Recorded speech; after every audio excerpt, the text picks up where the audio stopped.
আরবের এক ব্যক্তির দোকান আগুনে পুড়ে ছাই হয়ে গেল। আগুনের লেলিহান শিখা নেভার পরে দেখা গেল শুধু দেয়ালগুলোই অবশিষ্ট আছে। লোকজন তাকে সান্ত্বনা দিতে জড়ো হলো, কিন্তু সবাই অবাক হয়ে দেখল লোকটি কাঁদছে না, বরং তার মুখে হাসি, যেন তার কিছুই হয়নি। লোকেরা জিজ্ঞাসা করলো, ওহে আবু আবদুল্লাহ, তোমার কি মাথা খারাপ হয়ে গেছে? তোমার এত বড় ক্ষতি হলো আর তুমি হাসছো? তিনি উত্তর দিলেন, আমি কেন দুঃখ করব? আমার দৃঢ় বিশ্বাস, আমি যদি আল্লাহর ফয়সালায় সন্তুষ্ট থাকি তবে আল্লাহ আমাকে এর চেয়েও উত্তম কিছু দান করবেন। মাত্র 2 সপ্তাহ পর লোকেরা অবাক হয়ে দেখলো সেই জায়গায় একটি বিশাল নতুন দোকান দাঁড়িয়ে আছে, যা হরেক রকমের মালামালে পরিপূর্ণ। কৌতূহলী হয়ে তারা ভেতরে উকি দিয়ে দেখলো আবু আবদুল্লাহ দোকানের ভেতরে নামাজ আদায় করছেন। লোকেরা জিজ্ঞাসা করলো, এটা কিভাবে সম্ভব? মাত্র 2 সপ্তাহ আগে আপনি সবকিছু হারিয়েছিলেন, এত টাকা পয়সা আপনি কোথায় পেলেন? আবু আবদুল্লাহ মুস্কি হেসে বললেন, আমি কি তোমাদের বলিনি আমার বিশ্বাস ছিল আল্লাহ আমাকে দান করবেন? আল্লাহর কসম, তিনি তার দানে আমাকে অবাক করে দিয়েছেন। আবু আবদুল্লাহ বলতে শুরু করলেন, দোকান পোড়ার পর এক শুক্রবার সকালে আমার কাছে বাচ্চাদের খাবারের টাকাও ছিল না। আমার স্ত্রী তার বোনের কাছ থেকে কিছু টাকা ধার করে আনলো। আমি সেই টাকা নিয়ে বাজারে মাছ কিনতে গেলাম।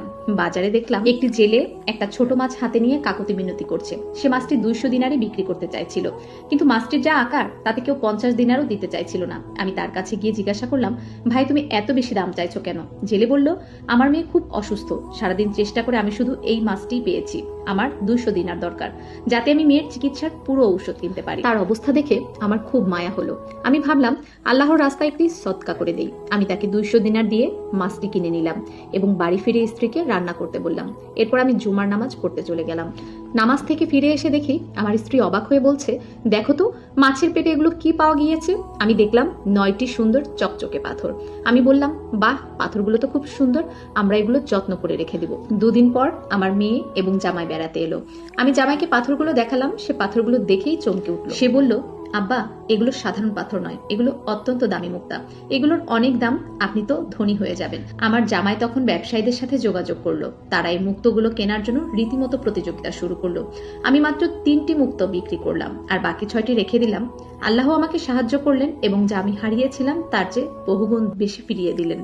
পরদিন আমি সেই জেলেকে খুঁজতে বাজারে গেলাম, যাতে আল্লাহর দেয়া নিয়ামত থেকে তাকেও কিছু দিতে পারি, কিন্তু তাকে আর খুঁজে পেলাম না। অন্য জেলেদের জিজ্ঞাসা করলে তারাও বলল, এখানে এমন কোনো ব্যক্তিকে আমি চিনি না।